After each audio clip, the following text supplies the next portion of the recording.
ধানমন্ডি 32-এ হাসিনার বাড়ি ভেঙে গুড়িয়ে দিল ছাত্র জননেতা হাসিনার, এবার কি হবে? কালকে হাসিনা নিজে লাইভে এসছে এবং দেখুন আল্লাহ ছাড় দেয় কিন্তু ছেড়ে দেয় না।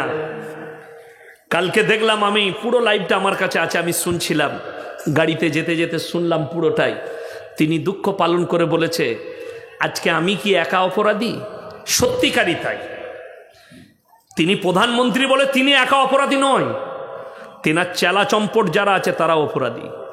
তার বোন টাকা নিয়ে পালিয়েছে, সে নিজের মুখে বলেছে আজকে আমার বোন আমাকে পাত্তা দেয় না, আমার ছেলে মেয়ে আমার কাছে নেই, আমি একা অপরাধী। আমার দেশে আমার ঘাড়ে বন্দুক রেখে, ওর ঘাড়ে বন্দুক রেখে অনেকজন গুলি চালিয়েছে, অনেকজন টাকা ইনকাম করেছে, লুটতারাজ করেছে, অফিসার থেকে শুরু করে বিভিন্ন মন্ত্রীরা। উচিত শুনেলেন, একা প্রধানমন্ত্রী দায়ী লয়, যতগুলো নেমো খারাম এই মন্ত্রীর সঙ্গে থেকে অপরাধ করেছে সবাই অপরাধী। আমাদের দেশের নিয়ম কি জানেন? তাতে বাংলাদেশ, পাকিস্তান, ভারত যে দেশেই বলুন, নিয়ম হচ্ছে কোনো ছেলে যদি কালিয়াচক বাজারে এতিম ছেলে 10 টাকা চুরি করে তাকে গাছে বেঁধে পিটায়, এটা চোর। আর যারা কমের কোটি কোটি টাকা লুট করছে, এতিম মিসকিনের টাকা লুটে নিচ্ছে, তাদেরকে আমরা স্টেজে ডেকে মালা পড়াই, এটা হচ্ছে সমাজসেবী। ঠিক বললাম না? এই হচ্ছে দেশের হাল। এটা কিয়ামতের আলামতের মধ্যে মারাত্মক আলামত। হাসিনা নিজে বলেছে, যদি দেশ চাই আমি নিজে ফাঁসি নিতে রাজি আছি। আমানতের খেয়ানত করবে কেউ, আমানত দিলে সেটার খেয়ানত। যারা যুবক আছেন, বন্ধু বান্ধব আছে, আপনারা আছেন, বিশেষ আমানতের খেয়ানত বেশি করে। আমানতের খেয়ানত কি? পাড়ার একটা মেয়ে বলল, বুবু এটা গোপন কথা, কেউ কি বলবি না, এটা রেখে দে। ও যতক্ষণ না বলবে ততক্ষণ ওর পেটে পানি পড়বে না। ঠিক বললাম না ভুল বললাম? ও সকালে চাটাই হজম হবে না ওর, না বলা পর্যন্ত পাড়ার মেয়েদিকে। এইটা হচ্ছে মুনাফিকদের একটা আলামত। আপনার বন্ধু বললে, ভাই তুই চোখে দেখে নিয়েছিস আমি এই পাপটা করে, আপনি হচ্ছেন ওই মুমিন যদি আপনি এটাকে গোপন করতে পারেন। হাদিসে আছে, রসুল বলেছেন, কেউ যদি কারোর একটা পাপকে গোপন করে, আল্লাহ তার বড় বড় 10টা গুনাহকে কিয়ামতের দিনে গোপন করবেন। জোরে বলুন সুবহানাল্লাহ। আমরা গোপন করতে জানি না, আমরা প্রকাশ করতে জানি। কেউ কারো পাপকে প্রকাশ করবেন না। চলুন, আমি জলসা শুরু করি নাই, এরপর শুরু করছি জলসা। ইসলাম হচ্ছে পরিষ্কার পরিচ্ছন্ন, সুন্দর এবং উদারতায় পরিপূর্ণ। ইসলামে বাড়াবাড়ি নেই, কাটাকাটি মারামারি নেই। এই ভারতবর্ষে বর্তমানে 30 কোটি মুসলমান আছে। সরকারের সমীক্ষা, আমি কালকের জলসায় বলেছি, কাল আমি উত্তর দিনাজপুর ভাবকে ছিলাম, ভাবক বলে একটা মাদ্রাসা। তো মারাত্মক দিক বলে দিই, 10 কোটি ভারতের মুসলমান আছে কি না এর মধ্যে সন্দেহ সূচক। ঈমান হারিয়ে বসে আছে। বেঈমান কাফেরের আখলাক আমার কাছে আছে, কিন্তু বেঈমান কাফেরের চরিত্র আমার কাছে আছে, কিন্তু আমার দাবিদার আমি হচ্ছি মুসলমান। গোশ খানেওয়ালা মুসলমান অনেক আছে। মাথা, আমরা মসজিদে অনেকজন মাথা ঠুকে না, নামাজ পড়ে না? পড়ে না। আপনি কি মনে করছেন মাথা ঠুকলে মুমিন হয়ে যাবে? বর্ষাকাল এলে যখন চাষ হয়, বর্ষাকালে বৃষ্টি বর্ষণ হয়, মাঠেতে ধান লাগায়, দেখবেন চাষ দেওয়ার পরে বগে কিন্তু মাথা ঠুকে, মাঠেতে ঠুকে না কাদায় ঠাক ঠাক করে। ওইটা দেখে যদি কারো মনে হয় সালা বগ দারুণ পরেজগার নামাজ পড়ছে, তো সে মূর্খ না মূর্খ লয়?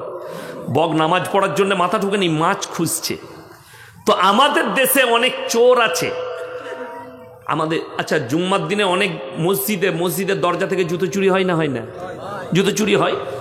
এরপর আপনি যদি ওই জুতো চুরিটাকে কেন্দ্র করে বলেন নামাজিরা চোর, তো আপনি অপরাধী। নামাজি চোর নয়, চোর নামাজি সেজেছে। এইটা হচ্ছে সহি কথা। চোর নামাজি সেজেছে, নামাজি কখনো চোর হতে পারে না। নামাজি তো আল্লাহর বন্ধু, নামাজি তো নেককার বান্দা আল্লাহর, সে কি করে চোর হবে? তাহলে কেউ নিজের পাপ ঢাকার জন্য নামাজ পড়ছে, পাড়ার লোক যেন আমাকে ভালো মনে করে, যার কারণে নামাজ পড়ছে। কেউ নিজে পাপ করে লুকিয়ে, যেন আমাকে কেউ ধরতে না পারে, যার কারণে সে মাথা ঠুকছে। ওই জন্য কোরআনে শর্ত রেখেছেন আমার আল্লাহ, লাইসাল বিররান তুয়াল্লু বুজুহাকুম কিবালাল মাশরিকি ওয়াল মাগরিব ওয়ালাকিন্নাল বিররা মান আমানা বিল্লাহ। সূরা বাকারায় আছে, পূব কিংবা পশ্চিম দিকে মাথা ঠোকার নাম ঈমান নয়। হে আমার নবী বলে দাও, 1 নম্বর ঈমান হচ্ছে মান আমানা বিল্লাহ, আল্লাহর উপরে প্রকৃত বিশ্বাস, ওয়াল ইয়াউমিল আখির, আর আমার পরকালের প্রতি, ওয়াল মালাইকাতি, আমার ফেরেশতাদের প্রতি, ওয়াল কিতাবি, আমার আসমানি কিতাবের প্রতি, ওয়ান নবিয়্যিন, যতগুলো নবী পয়গম্বর পাঠিয়েছি। খ্রিস্টানরা মুহাম্মদ সাল্লাল্লাহু আলাইহি সাল্লামকে গালি দিতে পারে, কিন্তু আপনি মুহাম্মদ সাল্লাল্লাহু আলাইহি সাল্লামের উম্মত হয়ে ঈসা মসিহকে গালি দিতে পারেন না, আপনি ঈমান হারা হয়ে যাবেন। আপনি মুসা নবীকে গালি দিলে আপনি ঈমান হারা হয়ে যাবেন। কেন? আমি যে কোরআনের তেলাওয়াত করলাম সূরা বাকারার প্রথম অংশ, সূরা ফাতিহা গোটাটাই, সূরা বাকারার প্রথম অংশ, এই অংশের মধ্যে আছে, হে আমার নবী বলে দাও, তারা যেন এই কথার উপরে বিশ্বাস রাখে, ওয়াল্লাযীনা ইউমিনুনা বিমা উনজিলা ইলাইকা ওয়া মা উনজিলা মিন ক্বাবলিক, আমি যতগুলো নবী পয়গম্বর পাঠিয়েছি এদের উপরে তারা যেন বিশ্বাস নিয়ে আসে, তবে তারা ঈমানের উপরে আসবে। জোরে বলুন সুবহানাল্লাহ। প্রত্যেকটা নবী যে আল্লাহর পয়গম্বর, এটা মুসলমানকে বিশ্বাস আনতে হবে। যতগুলো নবী পয়গম্বর আল্লাহ পাঠিয়েছেন, অর্থাৎ পূব দিকে মাথা ঠোকাটা, পশ্চিম দিকে মাথা ঠোকাটা বড় জিনিস নয়। আমাদের এলাকায় একবার ফুটবল খেলা হচ্ছিল, এই শীতকালে দেখবেন অনেক জায়গায় টুর্নামেন্ট হয় ফুটবলের, হয় না? হয়েই গেল সব রাজ্যে। তো এক জায়গায় ফুটবল খেলা হচ্ছে, তো অনেকগুলো মুসলমান ছেলে খেলা দেখতে গেছে, গাদা লোক জড়ো হয়েছে।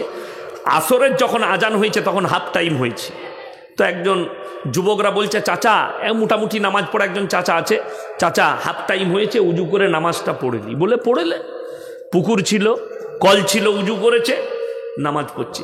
চাচা এখন দক্ষিণ দিকে মুখ করে নামাজ পড়িয়ে দিয়েছে। যুবকরা সালাম ফিরার পরে বলছে, চাচা এটা দক্ষিণ দিক। বলছে আল্লাহ সব দিকেই আছে। এর থেকে বড় মুফতি কেউ আছে? বলছে আল্লাহ সব দিকেই আছে। নাউজুবিল্লাহ। আমার ভাই, আমার আল্লাহ কোরআনের শর্ত রেখেছেন, কোন দিকে? কিবলামুখী হয়ে নামাজ পড়া, এটা হচ্ছে শর্ত। অনেকজন বলে আমাদের সমাজের লোক পশ্চিম দিকে মুখ করে নামাজ পড়তে হয়, ভুল কথা। কিবলামুখী হয়ে নামাজ পড়তে হবে।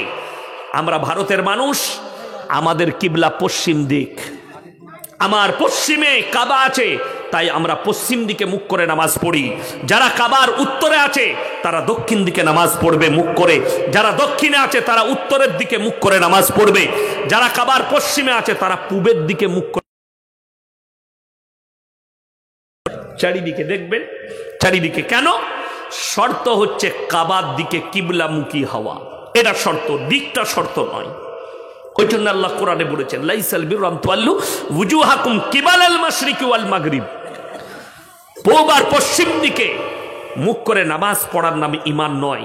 কিবলামুখী হয়ে নামাজ পড়া ঈমান, এবং আল্লাহর উপরে প্রকৃত বিশ্বাস আনতে হবে। আপনাকে বলে দিই, আপনার বিশ্বাস কতটা আছে। ইসলামে পর পুরুষ আর পর নারী এক কাছে হওয়া জায়েজ না না জায়েজ? কথা বলেন। হারাম। কেন? কোরআনে আছে সূরা ইউসুফে, ইন্না শাইতানা লিল ইনসানি আদুব্বুম মুবিন, শয়তান হচ্ছে মানুষের প্রকাশ্য দুশ্মন। আচ্ছা বলুন, নবীরা নিষ্পাপ না নিষ্পাপ নয়? নবীরা নিষ্পাপ, নবীরা জান্নাতি। নবীরা নিষ্পাপ, নবীরা জান্নাতি। এরপরও শুনেলেন, ইউসুফ নবীর জন্যে আল্লাহ তাআলা একটা পুরো সূরা অবতীর্ণ করেছেন, যাতে করে পৃথিবীর মানুষ, এক নারী আর পুরুষ যেন নির্জনে এক কাছে না যায়, তারা যেন বিপদ থেকে বাঁচতে পারে। ইউসুফ নবী বাদশার বিবি যখন কামরায় ডেকে পাঠিয়েছে, ডাকো, জুলাইখা যখন ডাকলো, রেওয়ায়েতে আছে কোরআনে বেবস্ত্র হয়ে গেছে। জুলাইখা নিজেকে ন্যাংটো করে ফেলেছে। কার সামনে? ওই 18 বৎসরের সুন্দর যুবক ইউসুফের সামনে। কোরআনে আছে ওয়ালাকাদ হাম্মাত বি ওয়া হাম্মা বিহা লাউলা আর রাআ বুরহানা রাব্বি। ইউসুফ নবী কি বললেন? আমি কিছুক্ষণের জন্য শয়তান আমাকে ধোঁকা দিয়েছে যখন বেবস্ত্র হয়ে দাঁড়িয়েছে। কে? জুলাইখা, শয়তান। ওয়ালাকাদ হাম্মাত বি ওয়া হাম্মা বিহা লাউলা আর রাআ বুরহানা রাব্বি। শয়তান ধোঁকাবাজ, আমাকে কিছুক্ষণের জন্য যখন নারী ন্যাংটো হয়ে দাঁড়িয়েছে শয়তান ধোঁকা দিয়েছে, আমার আল্লাহ আমাকে হিফাজত করেছে। ইউসুফ নবী চোখ নামিয়ে তাকে বলল, সেই নারীকে উত্তর দিয়েছে ক্বালা মাআযাল্লাহ ইন্নাহু রাব্বি আহসানা মাসওয়াই ইন্নাহু লা ইউফলিহুজ জালিমিন। আমার আল্লাহ আমাকে কুয়ো থেকে তুলে বাদশার ঘরে লালিত পালিত করেছে, আমি কেমন করে জুলুম করতে পারি? আল্লাহ তুমি এই বদকার নারীর হাত থেকে আমাকে হেফাজত করো। তিনি ছিলেন পয়গম্বর, যার কারণে আল্লাহ নিজের নবীকে হেফাজত করেছেন। কিন্তু আমার মতো ফুটো মৌলবি যদি কামড়ার ভেতরে কোনো মেয়ে ন্যাংটো হয়ে থাকে, আমি আর হেফাজত করতে পারবো নিজেকে? আমি কোনো মৌলবির কথা বলি না, আমি ইয়াসিন নিজের কথা বলছি। ভেবে দেখুন, তাহলে নির্জনে একটা নারী আর পুরুষ এক কাছে হওয়ার শরীয়তে কি বিরাট বড় জিনা করার সমান পাপ হবে। কালকে আমি যেখানে জলসায় গিয়েছিলাম, দুঃখ পেয়েছি কি জানেন? আমার মনে হয় দক্ষিণ দিনাজপুরে কোনো জলসায় অত বড় মেলা বসে না যত বড় মেলা বসেছে। আপনারা যে দোকানগুলো বস করাতে দিয়েছেন, এখানে ছেলে মেয়ে যুবক যুবতী এক কাছে, এই জলসার নেকির থেকে গুনাহ বেশি হবে। চায়ের দোকান একটা রাখতে পারেন, তা না হলে আচ্ছা বলুন তো, বড় বড় কেতলিতে 2 কেতলি চা তৈরি করতে কত খরচ হবে? লাল চা কথা বলে বুঝতে পারেননি? লাল চা তৈরি করতে কত খরচ হবে? কিছুই।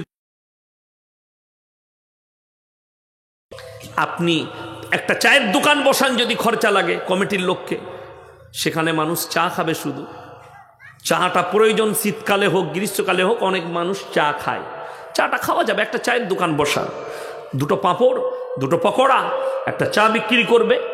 কিন্তু মনোহারীর দোকান, যেখানে ছেলে মেয়ে এক কাছে হবে, হারাম। ইসলামী শরীয়তে মেলা হারাম। আর যে জলসাগুলো এই মেলা হচ্ছে, সেই জলসা কমিটিরা কিয়ামতের দিনে পাকড়াও হবে। আমার মতো মৌলবীকে দাওয়াত দিবেন না। আমি আপনার দাওয়াতের ভোকা নয়, মাথায় রাখবেন। কথা যদি সহ্য হয় দাওয়াত দিবেন, দোকান যদি বন্ধ করতে পারেন দোকান দিবেন, নাহলে দোকান দিবেন না। বড় কষ্ট লাগে। আপনি একটা দিনের দাওয়াত দিবেন, মানুষের কাছে দিন পৌঁছাবে, সেখানে মেলা বসিয়ে ছেলে মেয়েকে এক কাছে করে আপনি বক্তা থেকে শ্রোতা এবং সভাপতি সকলকে অপমান করছেন। আপনারা দোকানদারদের অনেক কষ্ট হবে। মেলা বসছে, যাও না, ওরসের মেলাতে যাও। কোনো গানের অনুষ্ঠানের মেলা বসছে, সেখানে দোকান বসাও না। যেখানে হারাম কাজ হয়, যেখানে একটা দিনের দাওয়াতের কথা হচ্ছে, একটা মসজিদ কেন্দ্রিক জলসা, দোকান বসিয়ে আর মেলা বসিয়ে ছেলে মেয়ে এক কাছে, আর সেই দোকান থেকে কমিটির লোক পয়সা তুলে মসজিদে লাগাচ্ছে। কোন বাপের বেটা মুক্তি আছে, তাকে নিয়ে আসুন স্টেজে, যে মেলা বসাবেন যেখানে ছেলে মেয়ে একসাথে মিলামিশা করবে, ঘুরে বেড়াবে, আর সেখান থেকে টাকা তুলে মসজিদে লাগাবে, ওটা জায়েজ আছে। আমি বাপের বেটা মৌলবীকে এখানে দেখতে চাই, নিয়ে আসুন। তার যদি হিম্মত থাকে নিয়ে আসুন, সে জায়েজ কারার দিবে। বড় কষ্ট লাগে। আপনি কি ভাবছেন? আল্লাহর উপরে ভরসা করুন, আল্লাহ দিন চালাই। আল্লাহ দিন, মসজিদ, পৃথিবীতে এতগুলো মসজিদ হয়েছে, সরকারের এই ভারতের এতগুলো মসজিদ, সরকারের বাপের 1 টাকা নাই। ঠিক বললাম না ভুল বললাম? সব আপনাদের অনুদানে। আমার আগের বক্তা বলল, কেউ 5 বস্তা 10 বস্তা, সঙ্গে সঙ্গে আপনারা সিমেন্ট দিলেন। এইভাবে চলছে না চলেনি? মাদ্রাসাগুলো, হাজার মাদ্রাসা মসজিদ আছে যেগুলো আপনাদের দান খয়রাতে চলছে। তাহলে আপনি আল্লাহর উপরে ভরসা করেন না? একটা জলসা করছেন, আল্লাহর উপরে ভরসা করবেন। যেই জলসা আল্লাহর উপরে ভরসা। আপনাকে আমি হাজারো জলসা দেখিয়ে দেবো। নদিয়া ডিস্ট্রিক্টে চলুন, আমি একটা জায়গায় জলসা করতে গেলাম, আপনাদের এই থানাতে যতগুলো জলসা হয়, সব শ্রোতা মিলিয়েও অতগুলো শ্রোতা হবে না। গ্রামটার নাম হচ্ছে বাঙালঝি। কি নাম বললাম? বাঙালঝি, চাপড়ার কাছে। কমপক্ষে 25,000 শ্রোতা। কত বললাম? 25,000। প্যান্ডেলের শেষ পর্যন্ত দেখতে পাই নাই, পেছনে যারা বসছিল তারা স্ক্রিনে দেখছিল বক্তা দিকে। দুটো বক্তা, রাত 11:30 থেকে 12টার মধ্যে জলসা শেষ। অতগুলো জলসার শ্রোতা একভাবে বসেছিল 12টা পর্যন্ত, একটা দোকান বসতে দেয়নি, মানুষ দিকে খিচুড়ি খাইয়েছে। অথচ আপনার এখানে জলসা করছেন মেলা বসিয়ে, আপনি আল্লাহর কাছে কি জবাব দেবেন? ওই জন্য আমি বললাম হারাম হালালকে পেহচান করুন, দিনকে পেহচান করুন। আমি চ্যালেঞ্জ ছুড়ে বলে যাচ্ছি, ইউটিউবে রেকর্ডিং হচ্ছে, এই জলসাগুলোর মেলা যদি বন্ধ না হয়, আগামীতে এই জলসার মেলাগুলোতে জিনার আড্ডাখানা বসবে, আর আটকাতে পারবে না কমিটি বলুন আর বক্তা বলুন। আর এটার জন্য দায়ী হবে এই বক্তারা যারা প্রতিবাদ করবে না। আমি ওই জন্য আজকে প্রতিবাদ করছি, যাতে আমাকে দাওয়াত না দেয়। আমি আপনার দাওয়াতের ভুকা নয়। আমি ত্রিপুরায় একটা জলসা করলাম এই বছরে, বিশ্বাস করবেন না, কয়েক হাজার শ্রোতা। আমি একটা মেয়েকে রাস্তায় দেখতে পাইনি। কৈলাসহর জেলা, ত্রিপুরার, জেনার বাড়িতে ছিলাম। তিনি হচ্ছেন সংখ্যালঘু সেলের মন্ত্রী। আমি তিনার বাড়িতে ছিলাম, একটা মেয়েকে দেখতে পাইনি, একটা মেয়েকে। আমি এই কয়েকদিন আগে, 20-25 দিন আগে, 23 তারিখে, 23শে জানুয়ারি আমি জলসা করেছি আপনার কোচবিহারের দিনহাটায়, একটা মাদ্রাসার জলসা। বিশ্বাস করুন, একটা ফ্যামিলি বাড়িতে ছিলাম তো, সন্ধ্যে থেকে ফজর পর্যন্ত তার বাড়িতে ছিলাম। বেলা 3টেই ঢুকেছি, একটা মহিলার পায়ের আওয়াজ পর্যন্ত পাই না, গলার আওয়াজ অনেক দূরের কথা, অথচ এক বাড়িতেই আছে। আমরা একদিকে রুমে, মধ্যেখানে কাপড় টেঙে দিয়েছে পর্দা, ওইদিকে মহিলারা আছে, তারা রান্না করছে, সব করছে, খাবার আমাদের কাছে আসছে, বেটা ছেলেটা নিয়ে আসছে, গলার আওয়াজ পাই না। এটা আমি আল্লাহর কসম খেয়ে বলছি। পায়ের আওয়াজ তো দূরের কথা, গলার একটা স্বর বুঝতে পারিনি যে বাড়িটায় মহিলা আছে কিনা। অথচ মা বিটি আছে, বৌমা আছে, সব আছে, আওয়াজ পাই নাই। আর আমাদের দেশের মেয়েরা রাস্তায় ঘুরে বেড়াচ্ছে। বলুন আমার ভাই, ইমানদারির সঙ্গে হাত তুলে বলুন তো, কোরআনকে সবাই বিশ্বাস করেন তো? সবাই করবো, জোরে বলুন না ইনশাল্লাহ। কোরআনকে বিশ্বাস করবেন। দেখুন, কোরআন এমন এক মুকাদ্দাস কিতাব, আপনি পৃথিবীর যে কোনো বইকে, আমি একটা বই লিখেছি, আপনি বলতে পারেন বইটা ভুল আছে, আমি মেনে নিলাম ভুল। কোন মৌলবি বই লিখেছে, আপনি ভুল বলতে পারেন। একে অপরকে, কোন বড় বড় মনীষীরা বই লিখেছে, কেউ কিন্তু তার কিতাবের ওপরে লিখতে পারেনি যে আমার বইয়ের মধ্যে কোনো ভুল নেই। আমার আব্বাজি অনেকগুলো বই লিখেছেন, কিন্তু বইয়ের ওপরে লিখতে পারেনি যে আমার লেখার মধ্যে ভুল নেই। আল্লাহর কসম, আল্লাহ তাআলা কোরআনে সূরা বাকারার প্রথমেই বলেছেন, যালিকাল কিতাবুল লা রাইবা ফি, আমার এই কোরআনে বিন্দুমাত্র সন্দেহের কোনো অবকাশ নেই। জোরে বলুন সুবহানাল্লাহ। এটা পৃথিবীতে আর কেউ লিখতে পারেনি, একমাত্র আল্লাহ রাব্বুল আলামিন বলেছেন। এরপর ভেবে দেখুন, ইমানদারির সঙ্গে বলুন, কাল সকালে আমি গাল খাই, যা খাবো খাবো, আমি বলে তো চলে যাই। সুদ খাওয়া হারাম না হালাল? কথা বলে না হারাম। তাহলে আপনাদের এই এলাকায় একটাও সুদখোর নাই? কথা বলেন, আছে? কোরআন কি বলছে? ওয়াহাল্লাল্লাহুল বাইয়া ওয়া হাররামার রিবা, আমি তোমাদের জন্য সুদকে হারাম করেছি, ব্যবসাকে হালাল করেছি।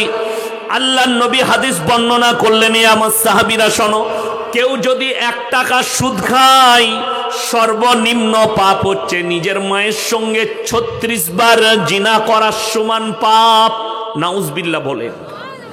যে সুদ খাচ্ছে, প্রতিনিয়ত মায়ের সঙ্গে জিনা করছে, প্রত্যেক দিন 36 বার করে।